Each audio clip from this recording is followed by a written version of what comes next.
Señor, venimos a tu presencia reconociendo de que no hay Dios tan grande como tú.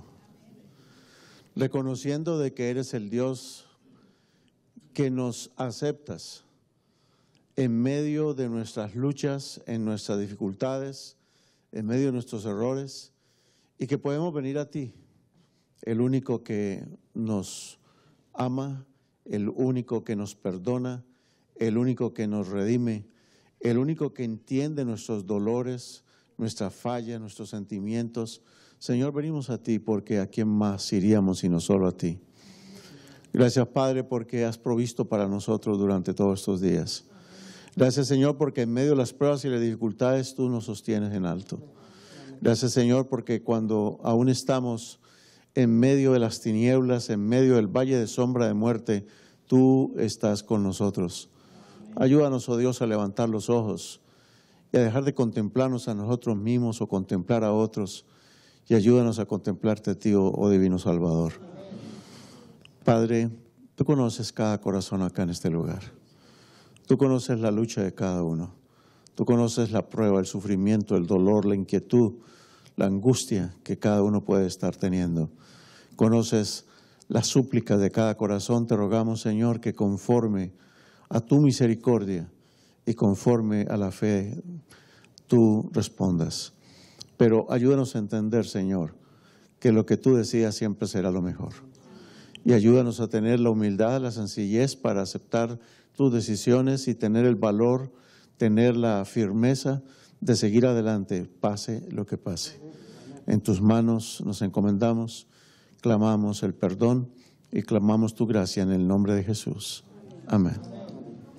Amén, Señor.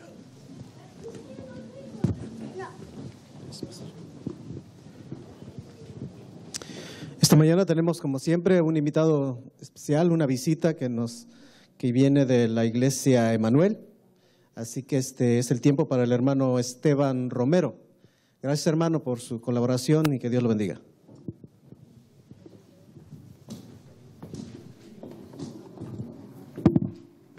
Feliz sábado, hermanos. Sabe que hace unos días atrás, como 2 semanas atrás, la niña me escuchó cantar este canto en la plataforma. Ella nunca lo había escuchado. Entonces, la primera vez que lo canté, al salir de la iglesia empezó a cantar este canto. Y entonces me dice, papá, quiero pasar a cantarlo contigo, esperando que no le ganen los nervios. Pero para honra y gloria de nuestro Dios, vamos a cantar algo del hermano Felipe Garibo, algo que nosotros debiéramos pedir cada día, el Espíritu Santo, para honra y gloria de Dios.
Descubrir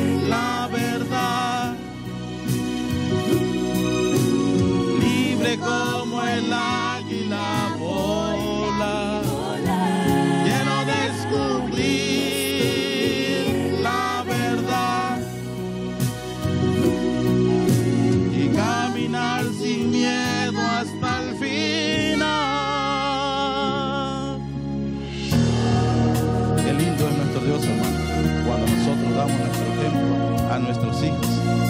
Mire el resultado. Así que vamos adelante, siempre pidiendo la bendición del Espíritu Santo.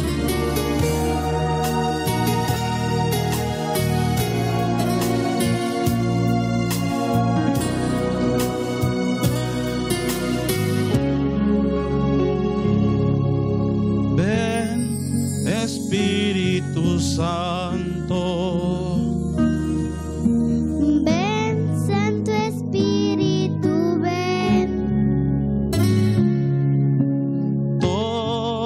Nuestros corazones, transfórmalos con tu poder. Quiero descubrir la verdad y no vivir más en la oscuridad. Quiero descubrir la verdad, ser luz que nunca deje de brillar. Quiero descubrir la verdad, libre como el águila vola. Quiero descubrir la verdad y caminar sin miedo hasta el final. Ven, Espíritu Santo. Ven, Santo Espíritu. Ven.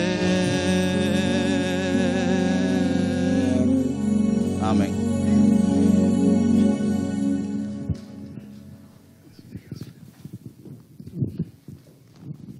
Muchas gracias, hermano. Hace un buen dúo.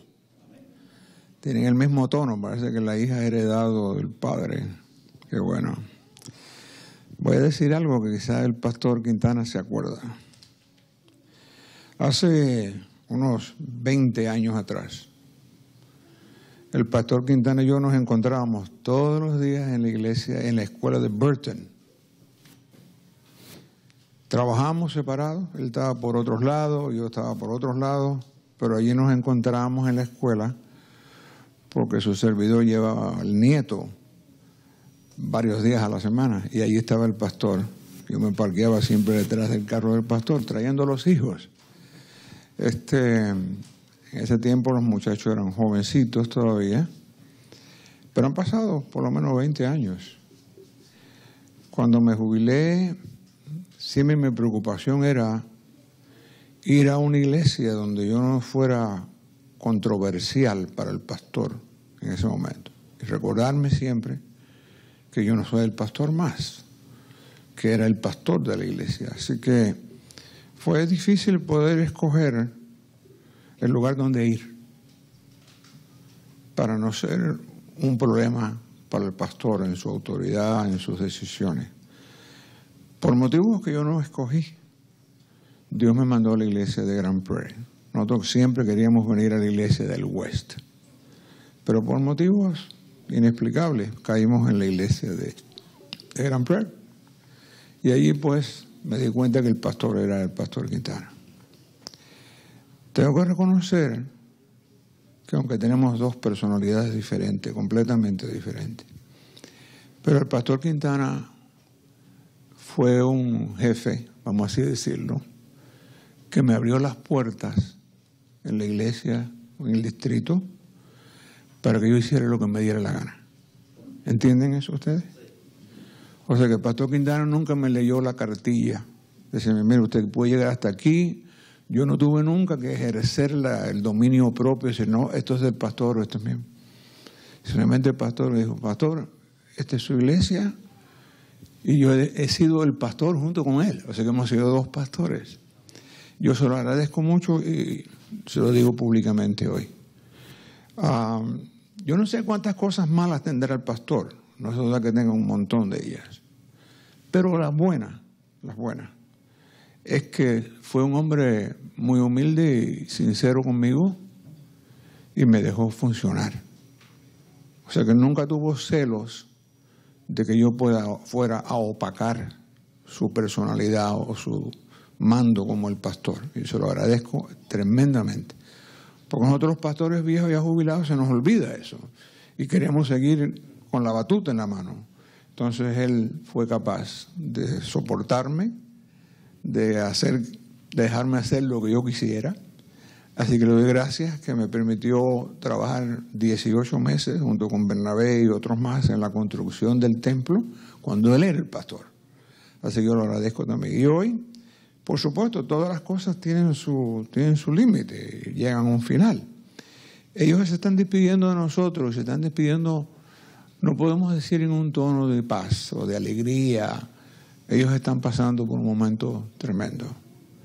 Y como quiera que sea, los sufrimientos nos unen y nos traen para dejar a un lado los problemas, las dificultades, las cosas que debíamos haber hecho y no hicimos.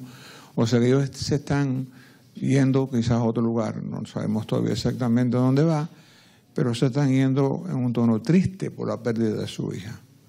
Pero de todas maneras, nosotros le decimos a Dios y deseamos que donde quiera que vayan, en las circunstancias que la vida le tenga preparado, que ellos puedan seguir sirviendo al Señor. Así que, Pastor Quintana, nos despedimos entonces ahora. Así que yo empecé aquí y termino aquí con usted. Así que gracias. Gracias, Pastor, por sus palabras. Gracias, Iglesia, por estar con nosotros también. El pastor dijo algo muy cierto al final, y es, nos estamos yendo así con un gran dolor en el alma, y es por la pérdida de la hija. Y nosotros queremos, en nombre de mi esposa, de mi hijo, de mi nieta, agradecerle a los hermanos, aquellos que nos llamaron, o aquellos que mandaron un texto, o aquellos que mandaron un correo electrónico. Gracias por lo que hicieron, porque llenaron el corazón, nos llenaron el corazón. Los que no lo hicieron sabemos de que de todas maneras hicieron algo, fue orar. Estuvieron orando por nosotros, nos apoyaron, de modo que estamos muy agradecidos con Dios. Y quiero decirles, hermanos, que el fallecimiento de nuestra hija no es una tragedia. En cierta manera, hermanos, yo quiero decirle que Dios nos bendijo. Cuando mi hija falleció en Cancún, México, donde supuestamente iba por un regalo que le hicimos para celebrar su cumpleaños número 34, 4 días antes de su cumpleaños falleció. Después de 13 días en cuidados intensivos. Pero la bendición es que mi esposa, este servidor, tuvimos la oportunidad de estar con ella en esos días. De otra manera quizás no hubiéramos estado. Y ella tuvo la felicidad de despedirse de la mamá y de prometerle, decirle a la mamá, nos vemos el primer sábado en la patria nueva, en la tierra celestial. Fue duro. Y yo tuve la oportunidad de estar con ella hasta 5 minutos antes de su muerte. Y decirle las últimas palabras que tenía que decirle, no solo como papá, sino como pastor, ¿no? Sus últimas palabras fueron, papi, tengo miedo. Y yo le dije, no tengas miedo. Jesús está contigo. El Señor está contigo. Él no te ha abandonado. Me dijo, sí, papi, así es. Y se durmió. 5 minutos después falleció. Nosotros estamos agradecidos por Dios porque un día del Padre, un 17 de junio del año 82, como lo dije yo en el funeral en Cancún y luego el funeral en Colombia, dije, yo agradezco a mi Dios porque nos dio una hija un 17 de junio y nos permitió tenerla en la tierra por casi 34 años. Y le doy gracias a Dios porque un 13 de junio, en la misma semana del mes del Padre, porque ese fue mi regalo del Padre. 34 años atrás mi esposa me dijo, papi, el regalo del Padre es la niña. Es un lindo regalo. Y entonces Dios me regaló esa niña, nos regaló esa niña un 17 de junio de 1982. Y Dios nos regaló una hija, un 13 de junio del año 2016 por toda una eternidad. Entonces nos sentimos bendecidos. No tenemos complaints con Dios, no tenemos quejas con Dios. Estamos agradecidos con nuestro Dios porque fue una gran bendición y tenemos la esperanza de que la vamos a ver. De modo que estamos muy agradecidos. Estamos muy agradecidos con la iglesia porque en el momento difícil, cuando esta iglesia prácticamente estaba muerta, 60 personas aproximadamente, un poquito más, unas 60 personas, decidieron resucitar, revivir. Y aunque yo estaba en un buen desafío como evangelista de la Conferencia de Texas, aceptamos el llamado con mi esposa de venir a dirigir ese pequeño grupo de 60 personas que venían, vamos a decir, como usando una analogía, venían con las alitas rotas, con el pico quebrado, venían como las águilas, pero venían dispuestas a rejuvenecerse como las águilas. Y aceptamos el desafío. Y nosotros, con estos 60 hermanos que llegaron, todavía hay muchos que sobreviven de los 60. Nosotros aceptamos el desafío y con ustedes supimos lo que significaba golpearnos contra las piedras. Fueron los primeros 2 años muy difíciles en esta iglesia, muy difíciles, pero hasta aquí la iglesia ha sobrevivido. Y hoy pues nos gozamos en el Señor de que llegaron otros valientes de otras iglesias, se unieron, sangre nueva también, y fortalecieron la sangre que ya estaba aquí. Y agradecemos al Señor porque sí se pudo volver a tener bautismos en esta iglesia. Primer año, segundo año no hubo bautismos, fue difícil. Pero ya en el tercer año empezamos a ver los frutos y empezamos a ver resultados. De modo que yo me siento en cierta manera como Moisés. No, Moisés es mi personaje favorito de la Biblia, pero no me siento como Moisés, claro que no. No le doy ni por los tobillos siquiera. Pero hermanos, créanme que cada vez que nosotros tomamos un nuevo distrito, nosotros pensamos y creemos de que va a ser el último. Y hace 5 años atrás pensamos que iba a ser la última iglesia. Pero no. Nos está tocando como cuando el Señor llama a Moisés y le dice, ven para acá, vas a subir a este monte y aquí en este monte vas a despedirte y vas a darle el cargo a otro que va a venir después de ti. Y yo me imagino cómo se sintió Moisés. Pues uno se siente triste porque uno quería, aquí queremos terminar todo, aquí queremos haber logrado todo lo que se quería, pero tenemos que reconocer como Moisés que fallamos, que nos equivocamos también, de que no fuimos perfectos. Como decía el pastor, hay muchas cosas malas en uno, pero nosotros no nos aferramos a las cosas malas, sino a las cosas buenas que Dios hace en uno. Amén. De eso es que nos aferramos. El Señor no nos pide que nos miremos a nosotros mismos, sino que lo contemplemos a Él. Y 5 años, hermanos, han sido mucha bendición. Ustedes fueron una bendición para nosotros. En medio de las luchas y las dificultades, aquí estamos. Y de ustedes aprendimos muchas cosas. La única cosa que le pedimos, hermanos, es ténganos en cuenta en sus oraciones. Sigan orando por nosotros. Donde quiera que estemos, recuérdenos. Invítenos cuando quieran también. Venimos. Vamos a sus casas, lo que ustedes quieran. Pero algo muy especial que les quiero pedir es al nuevo pastor que viene. Por favor, apóyenlo. Denle su corazón. No lo hagan sentir mal, ni lo comparen, por favor. Ni comparen las esposas, nada de eso, hermanos.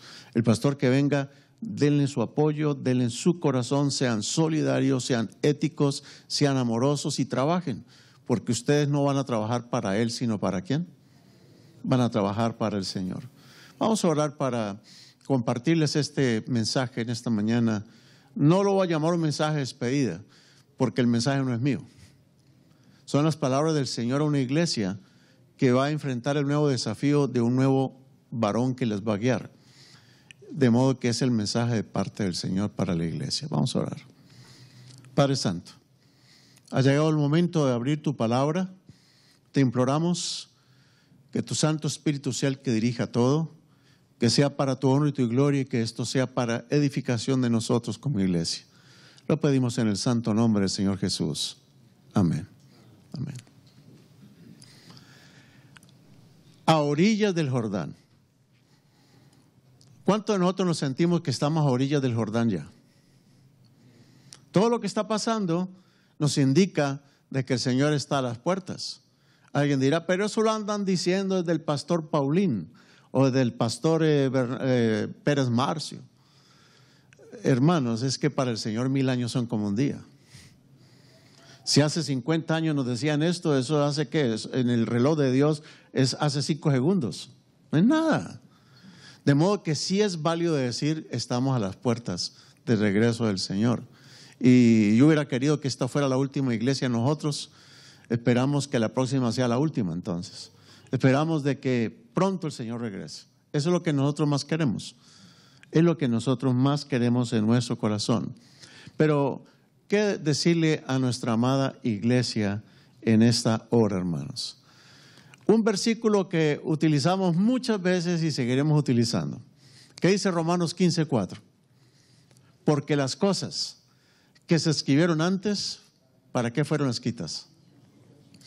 Para nuestra enseñanza se escribieron, a fin de que, por la paciencia, la constancia, la resistencia, en medio de la adversidad y las pruebas, para que por medio de la paciencia y la consolación en las Escrituras, tengamos ¿qué?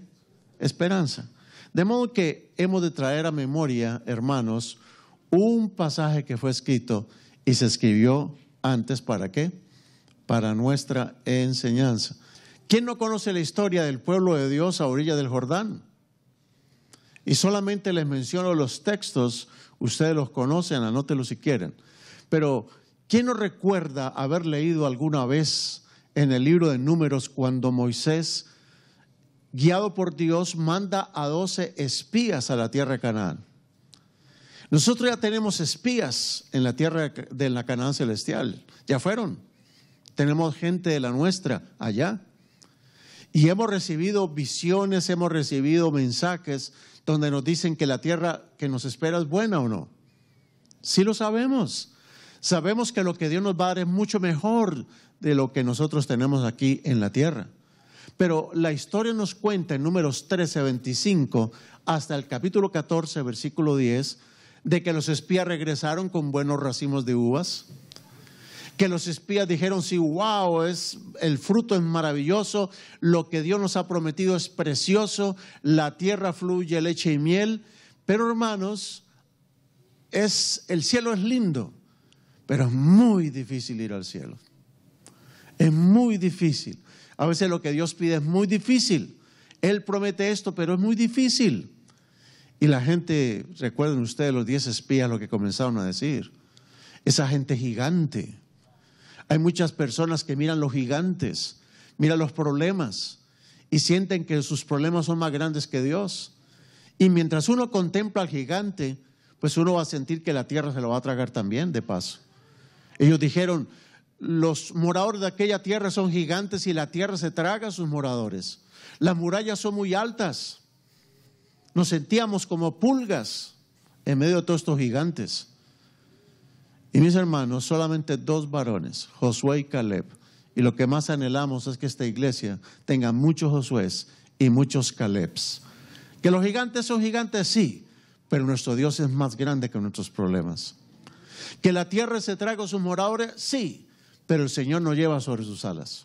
No importa lo que ocurra, nosotros creemos que el Señor nos va a entrar a la Canaán. Se necesitan Josué y Caleb hoy en día. Y mis hermanos, dice en el libro de los Hebreos capítulo 4, versículos 7 al 13, de que Josué finalmente no introdujo a Israel a Canaán. ¿Cómo? ¿Cómo que no? Si eso lo dice el libro de Josué. Pero no, Pablo dice que no. Que si Josué les hubiera dado reposo, pues ellos estarían ya bien, pero ellos realmente no encontraron el reposo con Josué. Y yo quiero decirles que los pastores no nos traen reposo. Nunca habrá un pastor mejor que otro pastor. Realmente el único pastor es Cristo Jesús. Y el único que da reposo es Jesús. El reposo, la paz en mi corazón no depende de los hombres, ni de Josué, ni de Moisés. Depende de que Dios esté en mi vida. Y cuando Cristo está en mi vida, no importa quién me coloquen, vamos a seguir adelante. Con la persona o sin la persona o no. Vamos a seguir, no nos vamos a desviar de la misión. Porque no son los hombres. Josué no le dio reposo. Y dice en Hebreos capítulo 4, versículos 7 al 13, de que aún queda un reposo.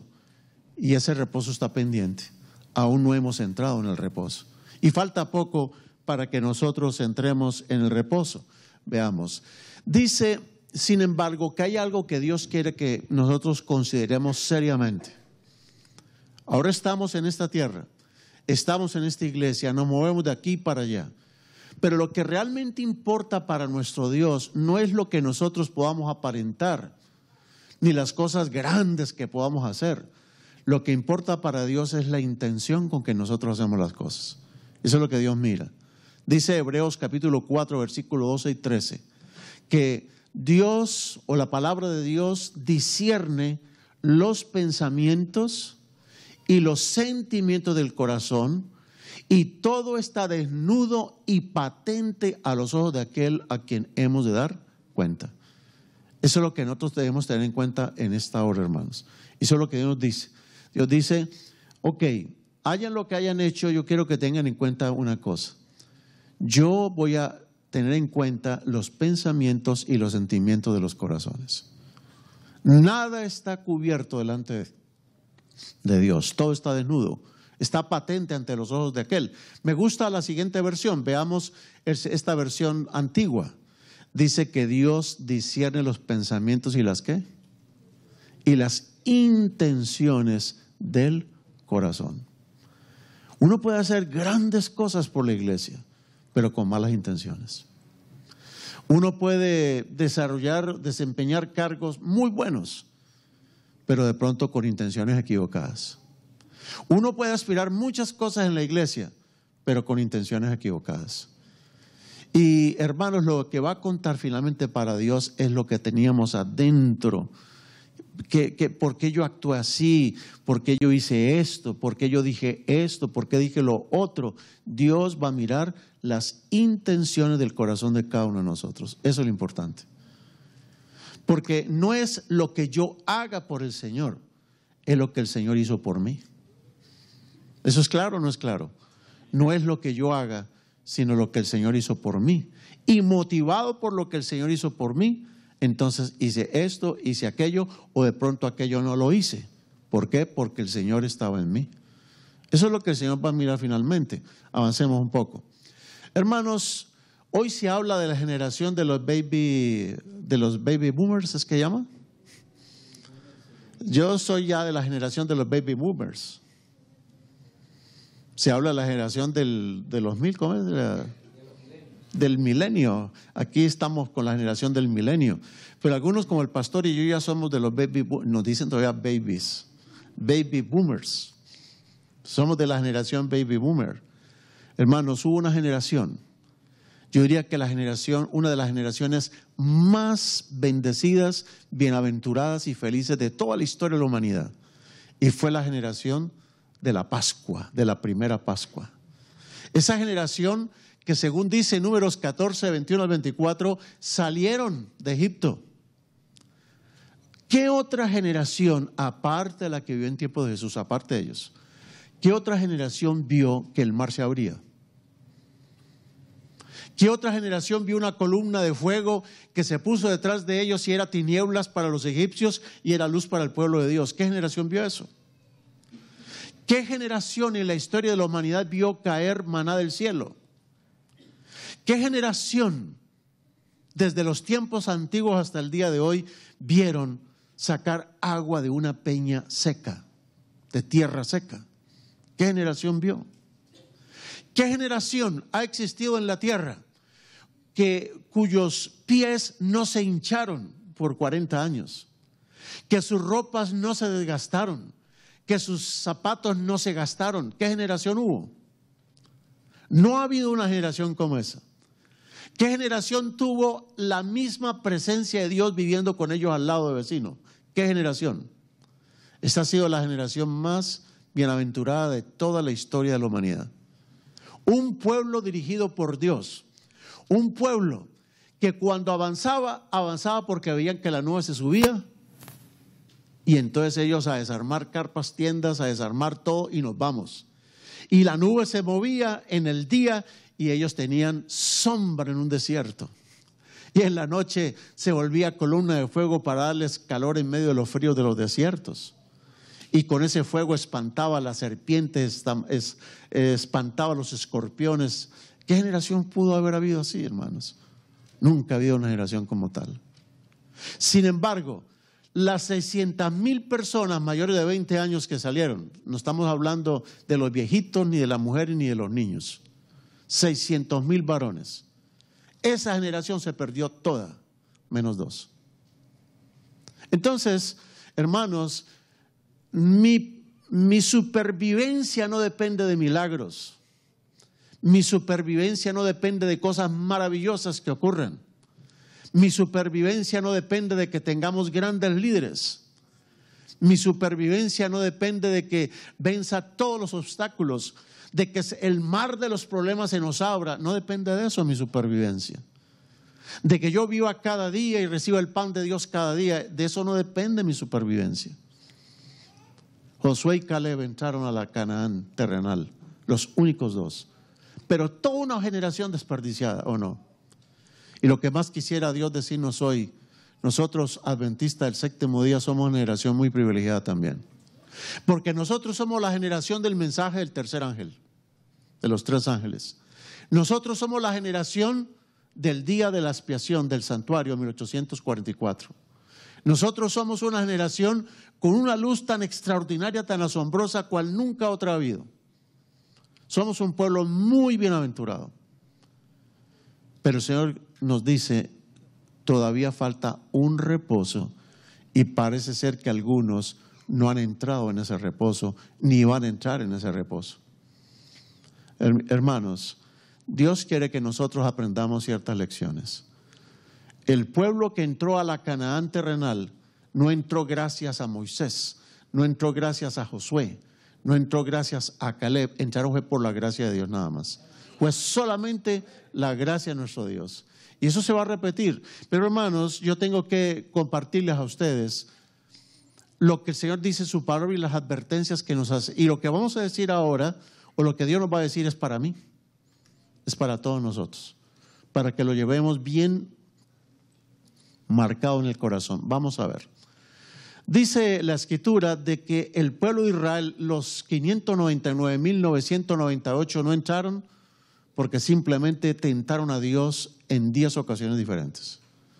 He aquí, hermanos, la lista de las 10 cosas que no debemos hacer ni pretender seguir haciendo si nosotros queremos entrar a la Canaán celestial. ¿Cuáles son las 10 cosas más ofensivas para Dios de nosotros como pueblo? ¿Cuáles son las 10 cosas que más ofenden a Dios y que van a provocar que muchos tristemente se pierdan? Yo no quiero que tomen el mensaje en un sentido negativo, por favor, tómenlo en un sentido ¿qué? Positivo. Y si decimos una cosa negativa, resaltemos lo positivo entonces que Dios quiere. Pero estas son, Dios le dice al Israel moderno, le dijo a Israel moderno en el libro de los Hebreos, dijo Dios, yo estuve enojado con Israel, con sus padres, porque 10 veces me tentaron en el desierto y ellos no entraron por causa de su incredulidad, por causa de su rebeldía. Y Dios nos da estas cosas para que nosotros, como dice Romanos 15:4, las cosas que se escribieron antes, para nuestra enseñanza se escribieron. He aquí nosotros estamos a la orilla del Jordán otra vez. Este sí es el último.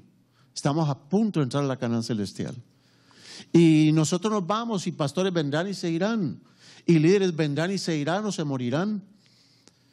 Pero el pueblo que queda, hermanos, tenga presente lo que Dios nos dice en este día. Número 1, ¿cuál fue la primera cosa que ofendió gravemente a Dios? Algo que Dios no puede aceptar. Ellos, no les voy a leer todos los textos, solamente se los doy. Éxodo 14, 12. Ellos, lo primerito que dijeron cuando tuvieron el primer problema fue: ¿no dijimos que era mejor servir a los egipcios? Pero ¿cómo puede una persona que ha sido liberada por el Señor, en un momento en que hay una dificultad o un problema, decir: mejor era haber estado en el mundo? Pero ¿cómo puede decir eso? Hermanos, aunque el mundo tenga cosas muy buenas y aunque la iglesia sea muy defectuosa, la iglesia defectuosa aún así es mejor que el mundo. Es mejor. De modo que el primer gran pecado que se puede cometer es cuando yo estoy en la iglesia y sirvo, por ejemplo, a dos señoras al mismo tiempo. Veamos el siguiente texto. Yo no puedo pretender servir a mí mismo ni servir a los hombres, sino tengo que servir ¿a quién? Hacia el Señor. Dice Colosenses 3:23, y todo lo que hagan, hermanos, todo lo que hagan, si lo ponen a cortar el zacate, si lo ponen de pronto a abrir las puertas, a saludar a la gente, si lo ponen a mover los jarros, las flores, si lo ponen de ancianos, si lo ponen de lo que sea, no importa. No importa, hermanos. Todo lo que hagan, háganlo. ¿De qué manera? De corazón. Háganlo de corazón. No refunfuñando, no murmurando, no quejándose. No, háganlo de corazón. Háganlo como para el Señor y no lo hagan para los hombres.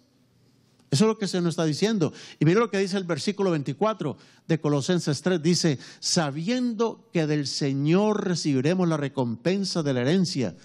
Y noten y subrayemos tremendamente esta declaración. Aquí en la iglesia del West, en Grand Prairie, en Grand Prairie Sur, donde quiera que vayamos o estemos, es a Cristo el Señor a quien nosotros servimos. No miren los hombres, ni contemplen los hombres, ni midan a los hombres. Mídanse con el Señor. No hay que medirse con nadie. Hay que medirse ¿con quién? Con el Señor. Y cuando yo me mido con el Señor, hermanos, ¿de dónde saco yo mi suficiencia, mi orgullo, mis razones? No las tengo. Porque, hermanos, todos somos ¿qué? Indignos. Entonces, la primera recomendación que Dios le hace a su iglesia es: no cometan ese pecado de querer servir a Egipto. Sirvan al Señor. ¿Cuál fue el segundo pecado? Veremos que ellos cultivaron, y yo creo que este es uno de los más que produce escozor, produce malestar, molestia, de lo que más hace infeliz la vida en la iglesia: la murmuración. Eso lo dice allá en Éxodo 15:24. Y usted se encuentra en Éxodo 15:24, dice que el pueblo comenzó ¿a qué? A murmurar. Hermanos, la murmuración es hija de la envidia. La murmuración es hija de la soberbia. Tiene su otro padre que es la soberbia. O sea, la murmuración es hija de la envidia y la soberbia. La gente murmura porque no está satisfecha, no con los líderes, sino que no está satisfecha porque ellos no son los líderes. O porque las cosas no se hacen como ellos dicen. O las cosas no se hacen como ellos piensan que hay que hacerlas. Eso es terrible, la murmuración. Veamos lo que dice esta declaración. Dice en Éxodo 16:8, cada vez que tú murmuras, que yo murmuro, que yo comienzo a hablar bajito, la murmuración se habla bajito, porque la gente que murmura no tiene el valor para decirlo de frente, y a quien debe decírselo. Y que el murmura habla bajito y a espaldas. Y cuando uno en la iglesia, hermano, cuando se hace algo en la iglesia, vamos a decir al hermano que pusieron a cambiar los focos, no lo hizo bien. Oiga, ¿lo está haciendo para Dios él o no? Si lo hizo bien fue para Dios, y si no lo hizo bien fue para Dios, no lo hizo bien para Dios. Pero no es para los hombres. Porque mira lo que dice Éxodo 16:8. Jehová ha oído vuestras murmuraciones con que habéis murmurado contra quién. Oiga, cuando yo estoy en la iglesia y murmuro por algo de la iglesia, yo no estoy murmurando contra el hermano o la hermana, estoy murmurando es contra Dios. Contra Dios. Porque nosotros no estamos sirviendo a hombres en la iglesia, estamos sirviendo a Cristo. Si alguien hace bien algo, es para Cristo. Si alguien hace algo mal, lo hizo mal para Cristo. pero no para los hombres. Entonces dice el Señor en Éxodo 16:8, Jehová ha oído vuestras murmuraciones con que habéis murmurado contra él, porque nosotros, ¿qué somos? ¿Qué somos los hombres? ¿Qué somos los líderes? ¿Qué somos? Dice, vuestras murmuraciones no son contra nosotros, sino contra Jehová. ¿Por qué? Porque esta iglesia no es la iglesia del pastor X. Esta es la iglesia de Jesucristo, ¿o no? Es la iglesia de Jesucristo. Y algunos piensan que mientras yo no dirija, la iglesia no va a marchar bien. No, la iglesia va a marchar bien. Y la iglesia llegará a la Canaán celestial. Y la iglesia triunfará, no por los hombres, sino porque Cristo todavía está al timón. Y aunque aparentemente se duerma, Él no está dormido. Él vela por nosotros. De modo que cuando yo cultivo el espíritu de murmuración, realmente estoy murmurando ¿contra quién? Contra Dios. Sigamos.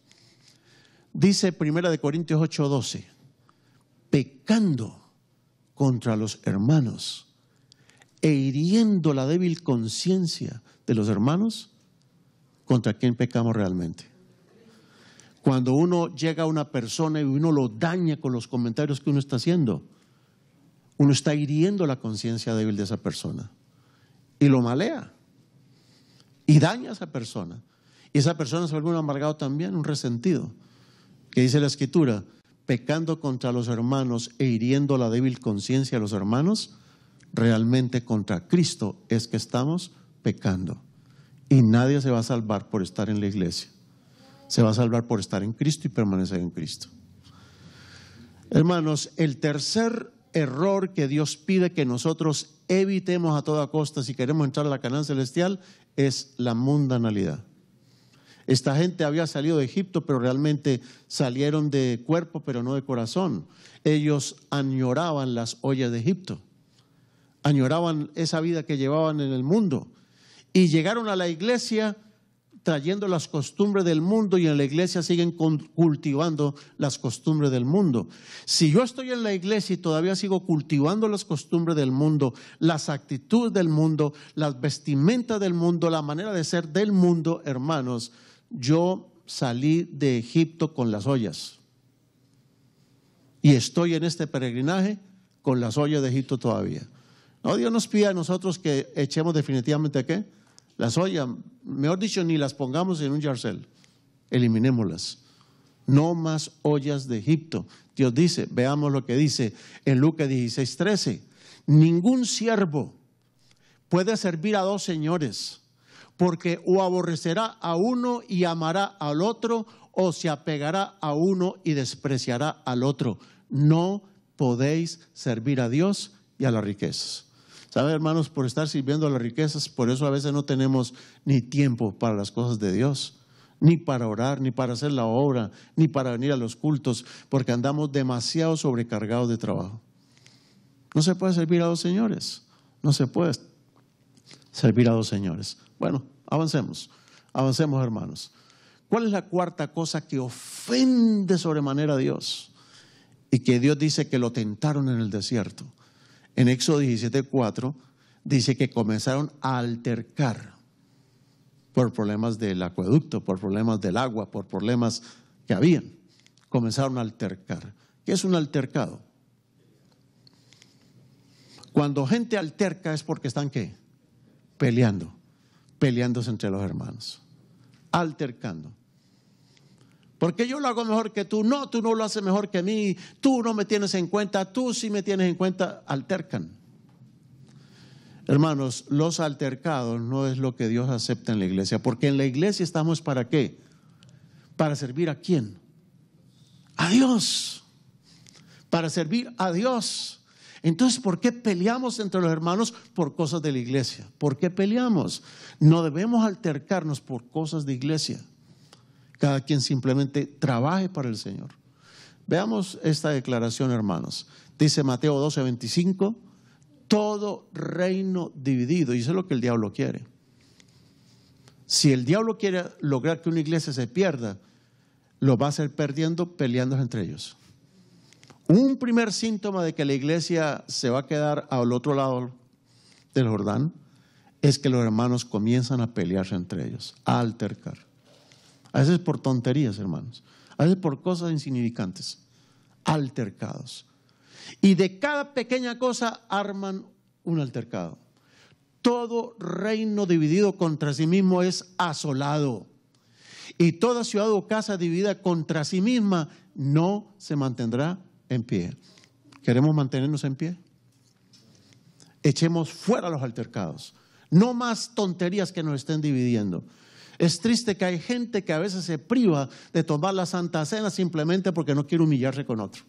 Eso tiene que terminar, hermanos. Eso tiene que terminar. O si no, no vamos al cielo. No importa los miles de cargos que yo tenga en la iglesia. Y no importa cuán bien haga yo las cosas, hermanos, los altercados tienen que morir en el nombre del Señor. No más. No hay razón para seguir en altercados. Hermanos, hay otra cosa que ofende demasiado a Dios. Miremos cuál es. Aparte de los altercados, la idolatría en la iglesia. Los becerros de oro en la iglesia. ¿Todavía tenemos becerros de oro en la iglesia o no? ¿Sabían eso? Todavía hay becerros de oro. A ver, ¿qué es lo que pasó? ¿Qué fue lo que pasó con el becerro de oro? ¿Con qué hicieron el becerro de oro? ¿Y las joyas dónde las consiguieron?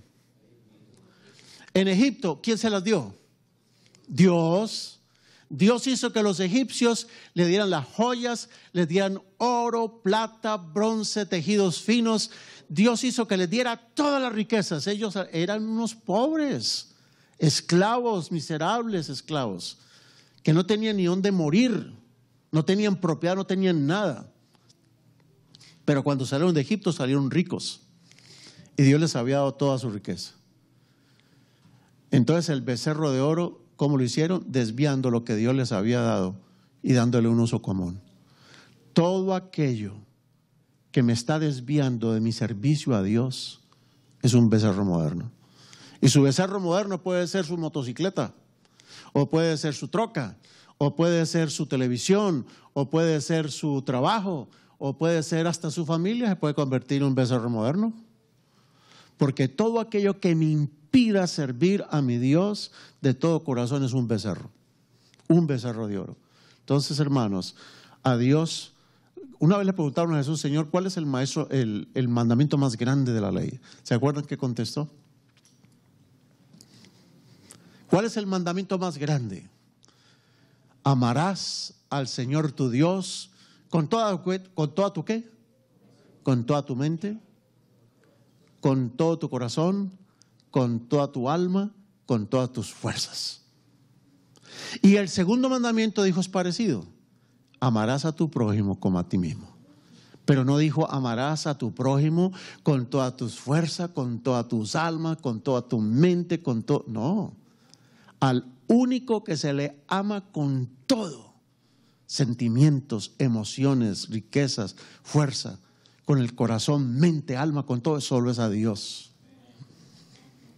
Y a los demás, ¿cómo los amamos? Como nos amamos a nosotros mismos. Si yo me cuido a mí mismo, entonces cuido a los demás. Si yo me quiero a mí mismo, pues debo querer a los demás. Debo querer a los demás con la intensidad con que yo me quiero a mí mismo. Pero hay algunos de nosotros que ni nos queremos a nosotros mismos. Y eso ya está triste ya. Hay gente que tiene un sentimiento, son pesimistas, negativos, ni se quieren a ellos mismos. Pues ¿cómo podemos esperar que quieran a los demás? No lo van a hacer.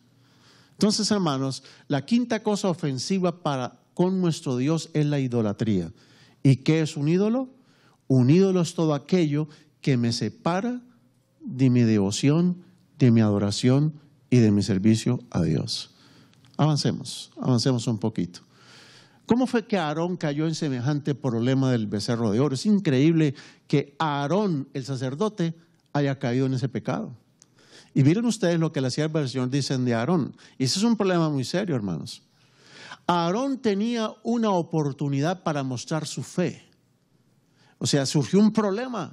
El pueblo está rebelándose, el pueblo está inconforme, al pueblo no le gusta ese Moisés. Moisés se fue mucho, se está demorando mucho. Nómbrenos otro Dios aquí que nos lleve. Y Aarón, en lugar de mostrar su fe y su confianza en Dios, en ese momento que hay una tremenda prueba en la iglesia, en su pueblo, y en lugar de enfrentar con firmeza y decisión la propuesta del pueblo, ¿qué hizo Aarón? Veamos lo que hizo. ¿Qué hizo? su deseo natural de agradar y ceder es un problema muy serio. A veces yo quiero quedar bien con todo el mundo y yo prefiero no ser firme. Y yo sé que está cometiendo un pecado, una injusticia, y yo, por no hacerme enemigos, por no meterme en problemas, yo prefiero ¿qué?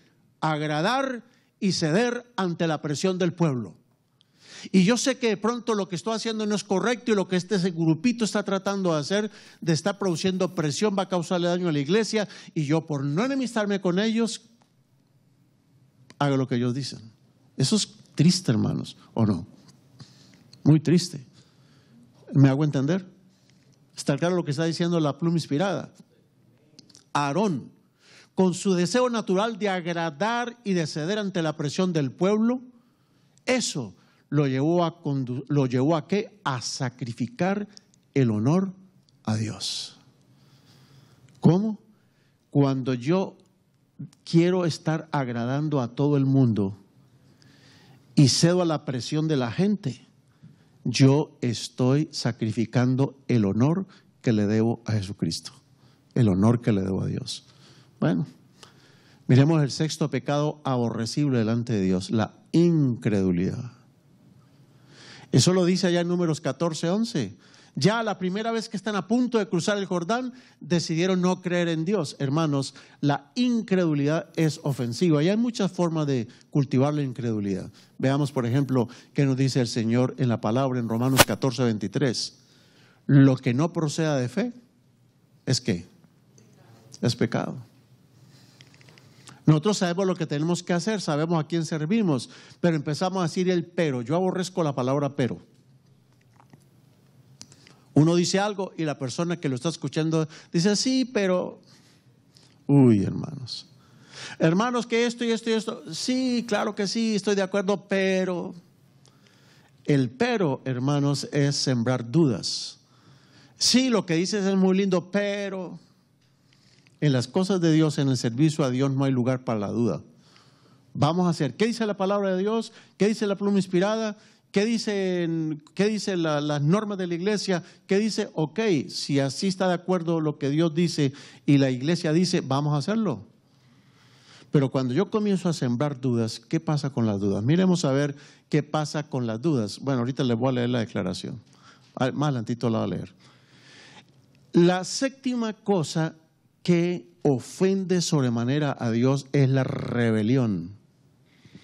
Y toma el caso de Coré. Claro que debió haber mencionado a Datán y Abirán, ¿o no? Coré, Datán y Abirán. Pero ¿por qué solamente decimos Coré? ¿Y por qué el libro de Judas solo menciona a Coré? ¿Por qué no menciona a Datán y Abirán? Es que en Datán y Abirán era pasable el asunto, pero no en Coré.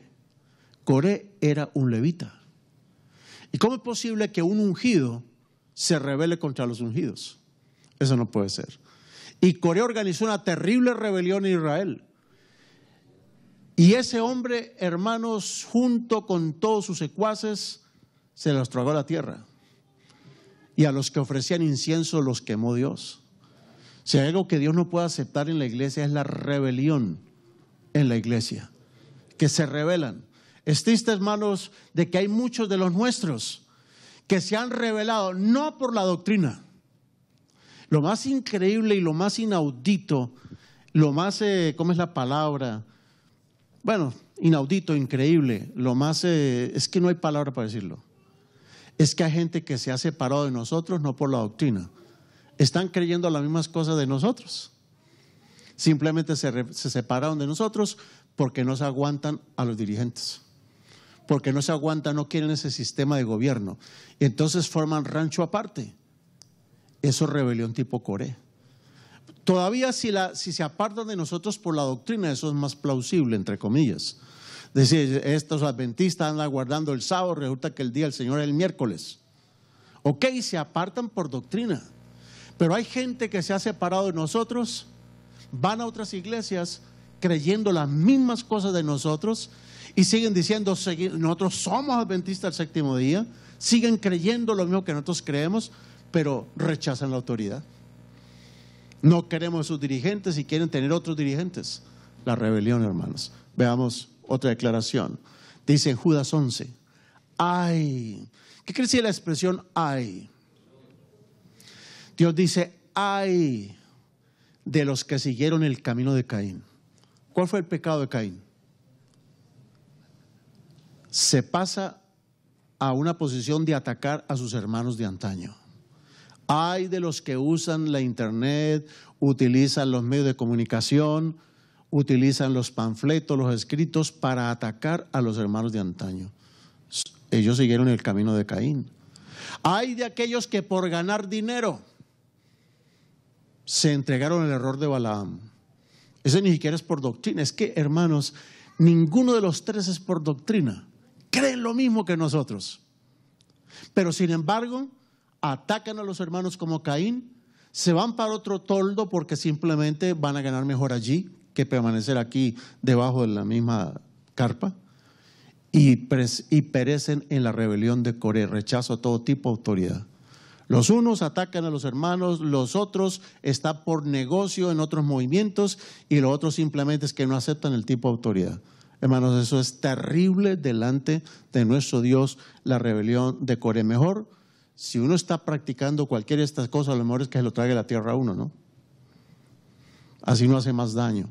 Veamos, hermanos, para ir terminando, ¿cuál es el octavo pecado que Dios no puede admitir y que va a impedir que algunos de pronto entren en las mansiones eternas? Las rencillas, parecido a lo que tuvimos anteriormente. ¿Saben, hermanos, que por causa de las rencillas hasta Moisés perdió el control? El hombre más manso que hubo en la tierra, pero le hicieron perder el control. Bueno, no lo hicieron, nadie es obligado a pecar por nadie. Yo peco porque yo quiero pecar. A mí nadie me puede obligar a pecar. Tú me puedes decir lo que tú me quieres decir, y es lo que yo tengo adentro lo que me lleva a contestarte de esa manera. Realmente yo tengo que ser responsable de mis pecados. Soy responsable de mi propia vida. Pero hermanos, escuchen esta declaración.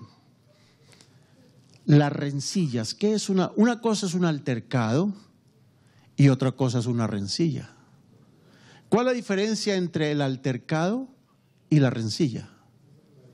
Un altercado ocurre una sola vez. Por ejemplo, está jugando la selección de Colombia contra El Salvador y de pronto los jugadores altercaron. Pero fue ese momento nada más, expulsaron unos dos de cada lado, pero fue un altercado de allí, pero terminó el partido y los jugadores, ¿qué? No tienen entre ellos resentimientos. ¿Pero qué es la rencilla? La rencilla es cuando tú me la hiciste y nunca te la voy a perdonar. Y buscaré cualquier oportunidad para sacarme el clavo. Eso ya es rencilla. Altercados ocurren todo el tiempo, pero la rencilla no. Por eso es que en Isaías 1:10 al 18 se nos habla de la religión de contienda, religión de rencilla, donde, oiga, están matando al hermano y con las mismas manos están alabando a Dios. Eso es lo que dice el Señor en Isaías 1:10 al 18. ¿Y sabe cómo llama Dios a aquellos que con manos ensangrentadas alaban a Dios? Lo llama pueblo de Sodoma, gente de Gomorra. Para Dios, la rencilla es tener el espíritu de los sodomitas y los gomorritas también. A veces nosotros decimos que Sodoma y Gomorra son los gays, los homosexuales. Pero de acuerdo al Señor también en Isaías 1:10 al 18, los sodomitas y los gomorritas son los que tienen una religión donde sirven a Dios muy lindo mientras están poniendo el pie aplastando a otros en la iglesia. Eso no puede ser. ¿De qué sirve lo que yo hago para mi Dios? Guardar el sábado, devolver los diezmos, dar las ofrendas. Hay gente que se jacta de todo eso que hace. Pero en la medida que hacen todas esas cosas, están aplastando a otras personas. Eso Dios no lo puede aceptar. Pecado gravísimo. Avancemos, ya vamos terminando. Número 9, esta es terrible. El anterior, hermanos, las rencillas hieren 2 veces a Cristo. Si me lo regresas una, regrésame las 2 láminas. Regrésalo 2. Ahí. Las rencillas. ¿Qué fue lo que causaron las rencillas? Ese espíritu de que yo no me dejo y de venganza entre los hermanos. Se la cobran las vendetas entre los hermanos. Las rencillas causan doble herida a la roca. conducen a que hiramos la roca 2 veces. Las rencillas entre los hermanos hieren a Cristo 2 veces. Bueno, esa es una deducción. Avancemos ahora sí, pasemos las 2. Viene la número 9. Regrésalo una. El 9. El desánimo. Dice número 21, 4 al 6, que el pueblo otra vez comenzó a desanimarse. Y subrayemos la palabra el desánimo. El desánimo es el pecado número 9, es tentación contra Dios. ¿Tenemos razón nosotros para desanimarnos después de lo que el Padre hizo, de lo que Cristo hizo y de lo que el Espíritu Santo hace en nuestro favor? ¿Tenemos justificación para el desánimo? No, no, no, no, no. No puede haber desánimo. Entonces, ¿en quién confío yo? ¿Quién es mi roca? ¿Quién es mi castillo fuerte? ¿Quién es mi estandarte? ¿Quién es mi escudo?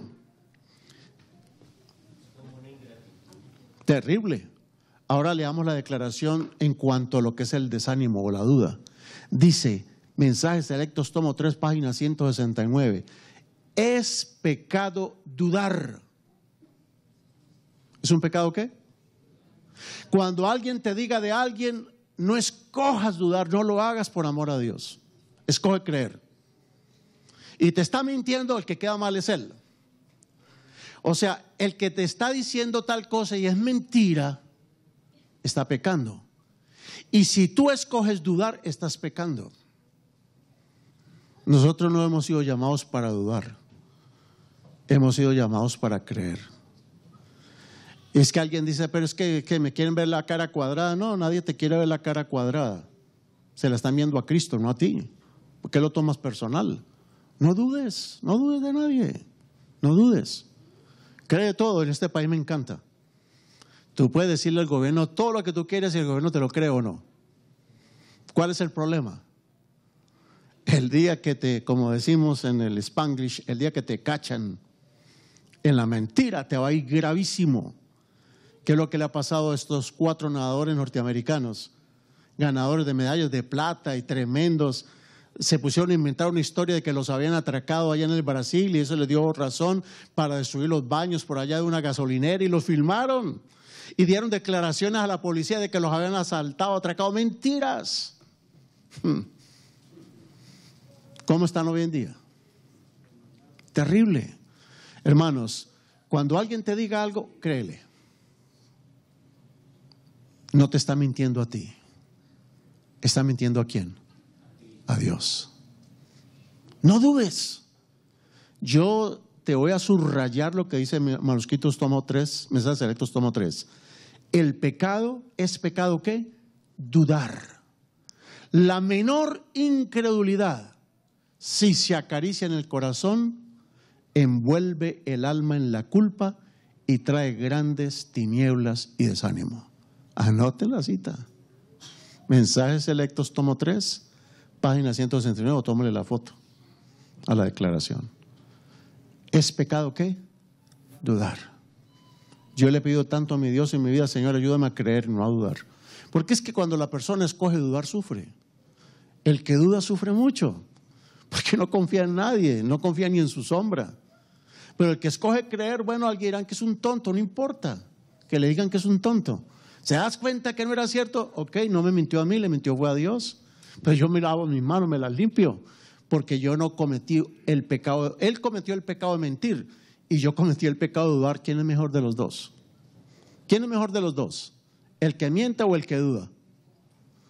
Nosotros somos llamados a creer. Por fe somos salvos y vivimos por fe. Si nos engañan, engañen es a quién, a Dios. Avancemos ya para terminar con la última cosa que llena la taza ya, la fornicación. Fue el último pecado grave de Israel antes de entrar a la tierra de Canaán, la fornicación. Números 25, 1 al 4. Ustedes saben la historia de esa fornicación. Todas las muchachas de Moab comenzaron a invitar a los muchachos del otro lado del Jordán de Israel para ir a adorar y sacrificar a sus dioses y comenzaron a llevar una vida lasciva entre ellos. El pueblo comenzó a fornicar y comenzaron a fornicar por consejo de Balaam. Balaam, cuando no pudo maldecir al pueblo de Dios por billete le dio un consejo a los moabitas. ¿Quieren que esta gente se pierda? Bueno, mandémosle las muchachas. Y con las muchachas hicieron perder gran parte del pueblo. Comenzaron ¿a qué? A fornicar. ¿Y qué es la fornicación en términos espirituales? ¿Qué es fornicar? Tú ya conoces la verdad, tú conoces al Señor y tú comienzas a practicar otras doctrinas que no son. Comienzas a practicar cosas del error, del pecado. Eso se llama ¿qué? Fornicación. ¿Cómo llama el Señor el mensaje del segundo ángel a Babilonia? ¿Cómo le llama? Miremos el mensaje del segundo ángel. ¿Ha caído quién? La gran Babilonia, la gran ciudad, porque ¿qué ha hecho beber a todas las naciones? Del vino del furor de su fornicación. O sea, la fornicación en términos espirituales son las falsas doctrinas. ¿Cómo es posible que teniendo nosotros la luz que tengamos, vayamos a practicar doctrinas erróneas? Esa es la fornicación. Bueno, hermanos, momento de terminar el tema, momento de terminar. Pásalo ya.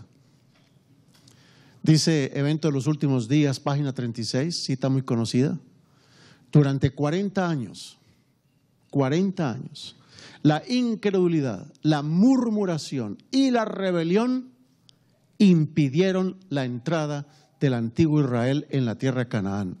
Los mismos pecados han demorado la entrada del moderno Israel en la Canaán celestial. Siguiente.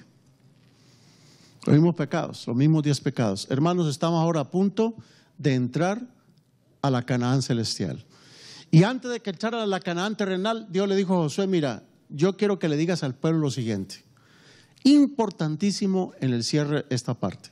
Si se olvidan lo demás, olvídense, pero esta parte no nos olvidemos. Van a entrar a la Canaán terrenal y Dios les dice, mire, una cosa que les voy a pedir lo siguiente. Cuando entren a Canaán, destruyan todo lo que tenga que ver con Canaán. Maten a todos los cananeos, a las mujeres, a los niños, a los animales. No dejen a uno solo vivo. Y uno se horroriza. Uno se horroriza con semejante orden. Pero mis hermanos, esa gente tenía en todos, hasta en los animales, la simiente del pecado. Por 40 años vieron los milagros de Dios con ese pueblo. ¿Lo vieron o no lo vieron? Y la prueba la tenemos con Rahab. Rahab, cuando escondió a los espías, dijo, nosotros, el temor de Dios ha caído sobre nosotros porque por 40 años, dio a entender, hemos visto todo lo que el Dios hizo con ustedes. Entendemos que el Dios de ustedes es un Dios verdadero. Los cananeos, lejos de arrepentirse, porque los 40 años en Egipto, en el desierto, no fueron realmente 40 años de castigo solamente, fueron 40 años de oportunidad para las naciones paganas, para que vieran el poder de Dios. Y por eso se perdieron también, había que eliminarlos a todos. Y el Señor le dice, no dejen con vida a ninguno de ellos, porque si ustedes dejan a uno solo con vida, se volverá un aguijón para ustedes y lo van a hacer perder. ¿Cómo aplicamos eso hoy en día en términos espirituales nosotros? Dios nos ha llamado a una misión. ¿Cuál es la misión? Id por todo el mundo. ¿A cuántas personas que tenemos que ganar? ¿A cuántas? ¿A todos o no? Esa es la misión. Un día la iglesia va a ser juzgada por la misión. Siguiente lámina, la gente va a ser juzgada ¿por qué? Va a ser juzgada por la misión. Él nos ha mandado ganar almas para el reino de los cielos. Esa es la misión. Pero tristemente, hermanos, ellos no cumplieron la misión, sino la omisión. ¿Cuál es la diferencia entre la misión y la omisión? ¿Qué es una omisión? Dejaron de hacer la obra que Dios les dijo que hicieran. ¿Y sabe qué usted lee en el libro de Josué? Es una desgracia. Es el capítulo 2 de Josué. Y el capítulo 1 es una desgracia. Porque ¿qué dice? Toman a cada tribu de Israel, dice, y los israelitas, la tribu de Rubén, tomó la tierra tal y dejaron a los cananeos vivos. Miren ustedes, todas las tribus de Israel y de todas dice, pero persistieron en vivir con los cananeos. Otro dice, y los cananeos habitaron con ellos. Terrible, hermanos. Cuando tú dejas de cumplir la tarea y sigues conviviendo con la gente sin hablarle de lo que viene, del peligro que viene, tú estás cometiendo una omisión. Has abandonado tu barco, has abandonado tus redes, y cuando uno deja de cumplir la misión se pierde. Hermanos, últimas palabras, últimas. Una forma de saber cuándo una iglesia se está muriendo es cuando hay síntomas. Vamos a decir un cuadro de síntomas. Vamos al médico celestial. ¿Qué es lo que pasa con mi iglesia? A ver, ¿andan peleándose mucho entre los hermanos? ¿Andan haciendo solamente programas dentro de la iglesia? ¿Viven quejándose a toda hora de las cosas? ¿Andan murmurando de aquí por allá del uno y del otro, del líder y de todo? ¿Andan peleando por cargos de la iglesia? ¿Andan resentidos? No, algunos no toman la Santa Cena porque andan con venganzas con otros y prefieren perderse antes que ponerse en paz. Los invitan a repartir centinelas y tal, y solo se aparecen los mismos 3 tristes tigres comiendo trigo en los 3 tristes platos. No hay compromiso, la gente no va, no salen, han dejado estudios bíblicos. Eso es una evidencia de que la iglesia se está muriendo. Ah, Señor, pero es que hacen lindos programas. Y, dice el Señor, o como dicen los gringos, Cuando el Señor llama a la gente, dirá a los de la derecha: venid bendito de mi Padre. ¿Por qué? ¿Porque hiciste lindos programas? No, porque tuve hambre y me diste de comer. ¿Hambre de qué? De la palabra. Usemos también el otro sentido, no solamente el fisiológico. Tuve sed de qué? De la justicia de Dios. Estuve desnudo, o sea, estaba pecaminoso, me sentía mal, pero me cubrieron con el manto de la justicia. Estuve en la cárcel, estuve en problema, encarcelado por las drogas, por los vicios, por los problemas, pero vinieron y me liberaron. Estuve enfermo, me visitaron. Hermanos, la iglesia va a ser juzgada no por los lindos programas e instituciones que tiene, sino por la misión. Por la misión. Y cuando la iglesia deja de cumplir la misión, comienzan las discusiones teológicas, comienzan las divisiones teológicas y comienzan a pelearse por el tipo de organización, porque triste y miserablemente se olvidaron de la misión. La única razón por la cual fue llamada la iglesia. Bueno, finalicemos, hermanos, finalicemos. Pónganme los otros 2 textos más y terminamos. Dice en Romanos 10:14: ¿cómo pues invocarán a aquel en el cual no han creído? ¿Y cómo creerán en aquel de quien no han oído?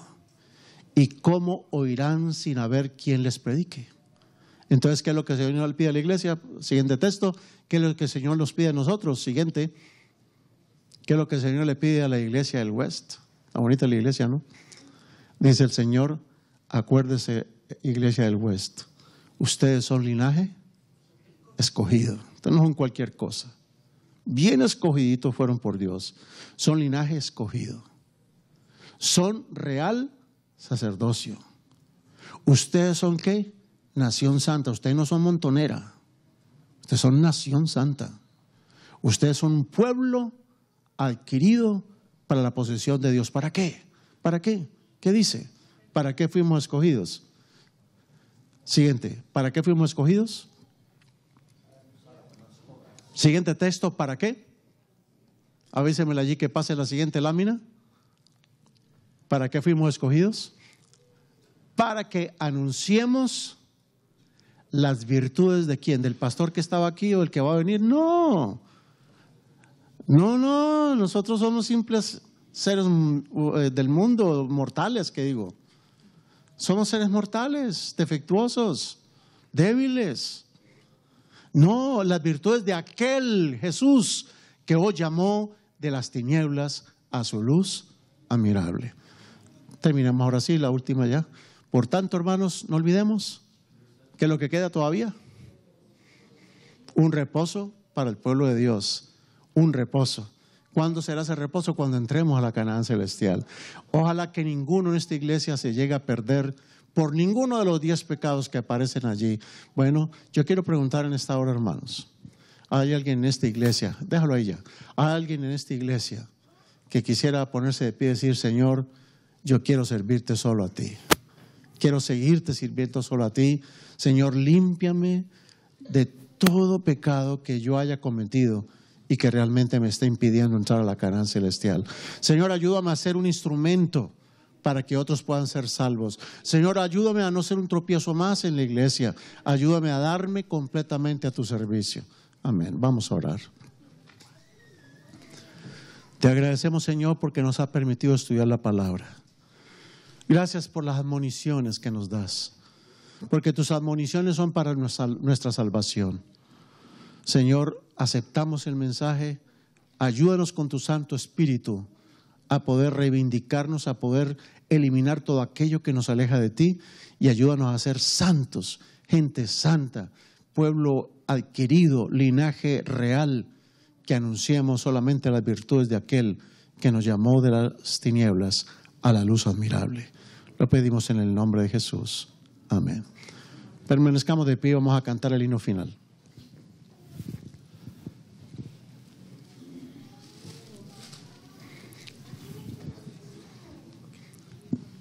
Vamos a concluir con el 578, por favor. 578.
Te bendiga y te guarde.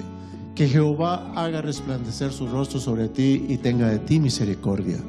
Que Jehová alce a ti su rostro y ponga en ti paz. Amén.